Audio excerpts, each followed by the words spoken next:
How does the Hawala business operate, and what is the biggest hidden danger behind it? Imagine a man leaving his house at night. He has no check in his hand, no bank slip, and no online transaction message. Just a small bag containing cash. He goes into a narrow alleyway in the city, sits in a small room built behind a shop, and says only this to the man sitting in front of him: the money needs to reach Dubai.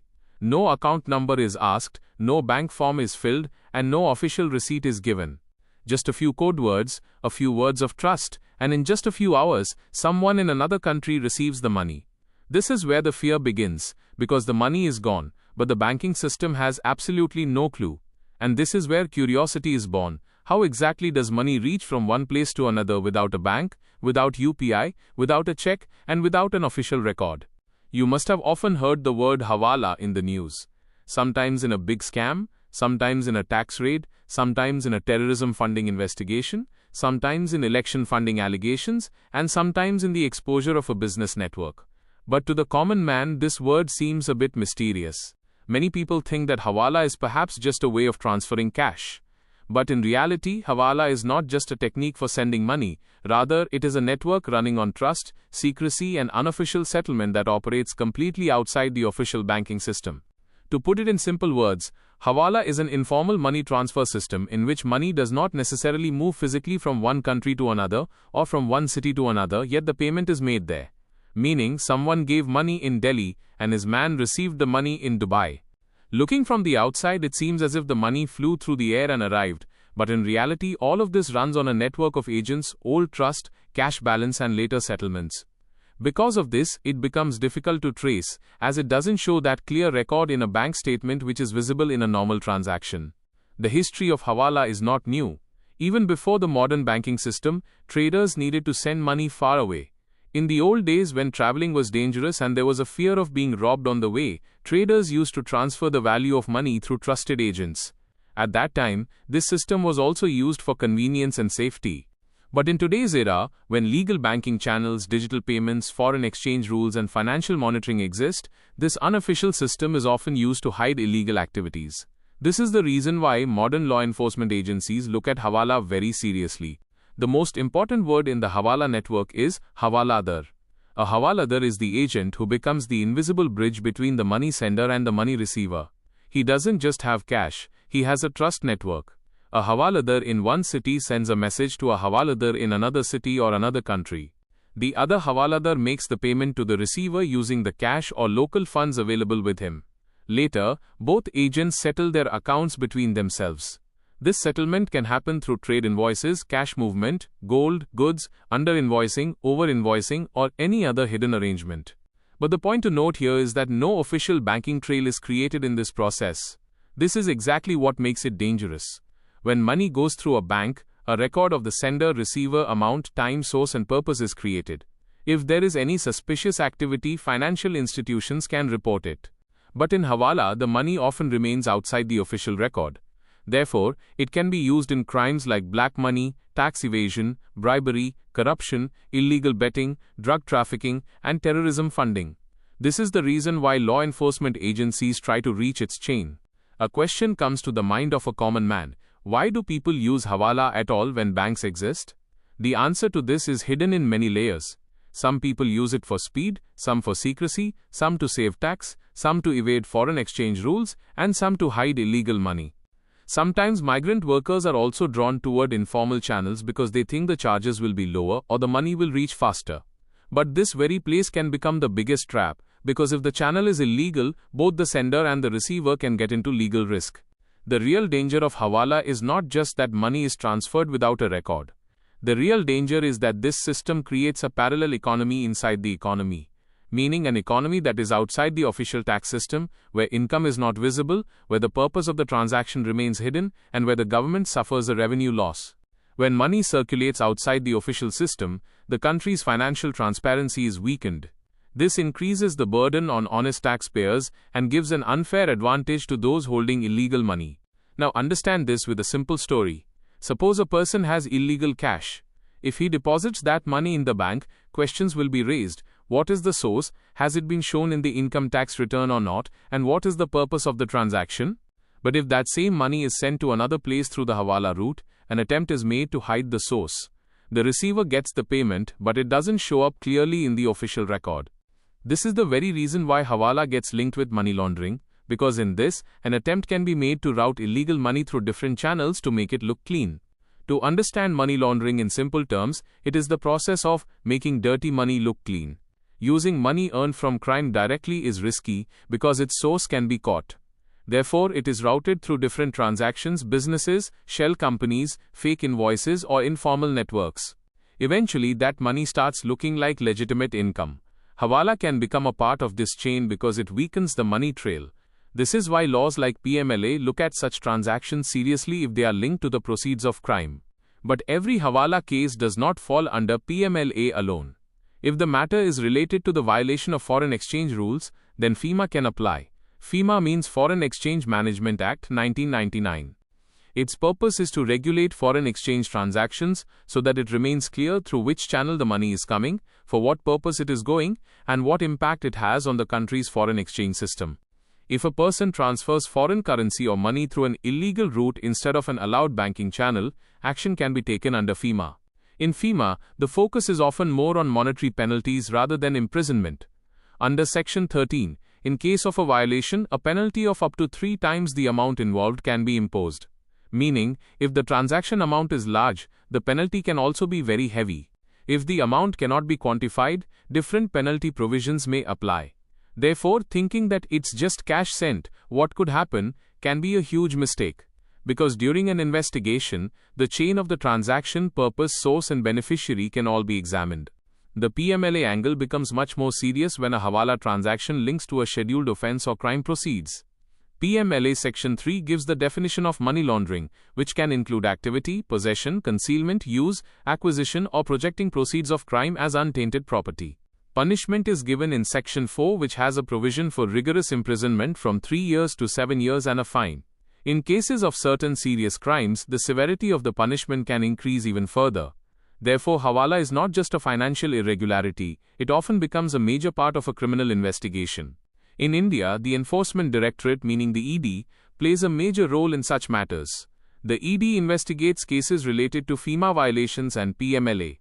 When there is a suspicion of suspicious fund movement, shell companies, illegal foreign transactions, or crime proceeds in a case, the agencies look into bank records, property details, digital communication, cash seizure, business records, and statements of related persons.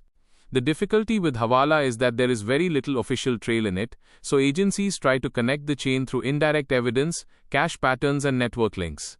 Secrecy is very important in the Hawala network. Code words, trusted references, middlemen, and layered communication can be used. But the digital age has also given new tools to the agencies. Call data, WhatsApp chats, seized diaries, cash ledgers, coded entries, travel records, CCTV, property purchases, and suspicious business invoices, all of these can become clues in an investigation. Sometimes people think that if there is no bank transaction, they won't get caught. But today, investigations are not limited just to bank statements. A mismatch in lifestyle, assets, business turnover, and declared income can also raise questions. Its impact is not limited just to criminals. Sometimes small traders or ordinary people also get trapped in such networks unknowingly. Someone says they will send money abroad quickly, the charges will be lower, and there won't be any need for an account. In the beginning, this seems convenient, but later that very transaction can become a legal problem. If the receiver or sender turns out to be linked to an illegal network, even an innocent person can come under the scanner of investigation. Therefore, using legal channels in financial transactions is not just a formality, it is safety. There are many options available for sending money legally in India. Foreign exchange transactions can be done through bank transfers, authorized money changers, RBI-regulated channels, remittance services, and with proper documentation. There might be charges in these channels, it might take time, and documents might be asked for, but these very documents also become your safety. If a question arises tomorrow, you have proof of where the money came from, why it was sent, and through which legal route it went. This protection is missing in Hawala. A major disadvantage of Hawala is also linked to national security. When money moves without an official trail, it can be difficult to find out for what purpose the funds are being used.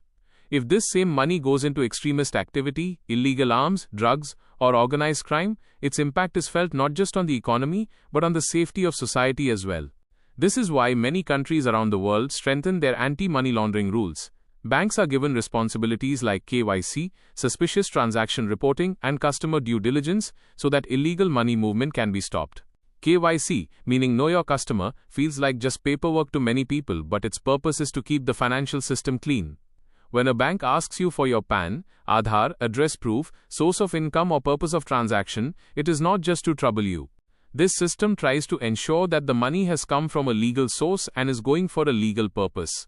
Hawala tries to escape this very transparency. Therefore, where transparency ends, suspicion begins. One more thing is necessary to understand Hawala. It isn't always as dramatic as a suitcase full of cash. Sometimes it can also be linked through business deals, import-export invoices, fake billing, undervalued goods, overvalued services, or shell entities. Meaning, on the outside the transaction looks like a legal business, but inside the purpose is money adjustment. This is the reason why agencies don't just look at cash but also examine the business model, invoices, goods movement, and actual value. Just looking correct on paper is not enough. The real substance of the transaction is also checked. Now the question is, what precautions should a common citizen take? First of all, never send money through a person who says that there is no need for a bank, no need for a record, just give cash. Secondly, if money has to be sent abroad, use only authorized channels. Thirdly, do not carry out unknown transactions from your bank account at the request of another person. Sometimes people let their accounts be used for the greed of commission, and later that account becomes a part of an illegal money trail. This can be very dangerous. The lesson is clear for traders as well. Cash dealing, fake invoices, goods without bills, unexplained entries, and large transactions with unknown parties can put a business at risk. An attempt to save short-term tax can become long-term legal trouble. Today, cross-checking data analytics, GST records, income tax filings, bank entries, and customs data has become easier than before. Therefore, old-style hiding methods are no longer as safe as people think. The story of Hawala also tells us that financial crime does not always happen with guns and violence. Sometimes crime is hidden in a ledger, hidden in a phone call, hidden in a fake invoice, or hidden in an informal promise. Everything looks normal from the outside, but inside, money is moving in a direction where it is difficult for the eye of the law to reach. And when the eye of investigation does reach, many people say they didn't know. But in the financial world, ignorance does not always become a defense. Therefore, Hawala should not be ignored as just a news word. This is an issue that is linked to the economy, tax system, national security, business ethics, and the legal safety of the common man. A country's economy becomes strong only when money circulates through transparent channels. When earning is declared, taxes are properly paid, and transactions are traceable. If a parallel cash economy grows, the honest system weakens and illegal networks get stronger. In the end, the story returns to the same man who went into a small room at night carrying cash. He thought he had chosen a smart path, escaped the bank, escaped the record, escaped the paperwork. But perhaps he couldn't understand that the attempt to escape the official system often traps one in the web of the law. Even if the money reaches another city or another country in a few hours, its shadow can chase you for a long time. In the world of Hawala, the transaction seems to end, but the risk begins right from there. And this is the biggest lesson of this entire story. Earning money is not wrong, sending money is also not wrong, and a foreign transaction is not wrong either. The wrong begins when money is hidden, the source is hidden, the purpose is hidden, and the law is bypassed. A legal channel might be a bit slow, it might seem a bit costly, but it gives you protection. Hawala looks like a shortcut, but in the financial world, every shortcut does not take you to the destination. Many shortcuts can also lead straight toward investigation, penalty, and jail. If this video has taught you something new, or if you feel this information should reach more people, don't forget to like and share the video. Your small share can become valuable and useful information for someone else. If you have any questions related to this topic, or if you would like to share your opinion with us, be sure to write in the comment box. We read every question and suggestion from you, because your feedback inspires us to create better content. And if you want to keep receiving such interesting and reliable information about business, the economy, and the world in the future, then don't forget to subscribe to our channel GRT Business and also press the bell icon so that you get notifications of every new video directly. At GRT Business, we always strive to provide you with accurate, balanced, and reliable information. Our news and analysis are prepared based on information obtained from various news agencies, public sources, and public opinion. We make every effort to verify and validate each fact as much as possible, but in case of any possible error or dispute, the responsibility lies with the respective sources. Our only aim is to present you with a correct and trustworthy perspective so that you can understand any topic better.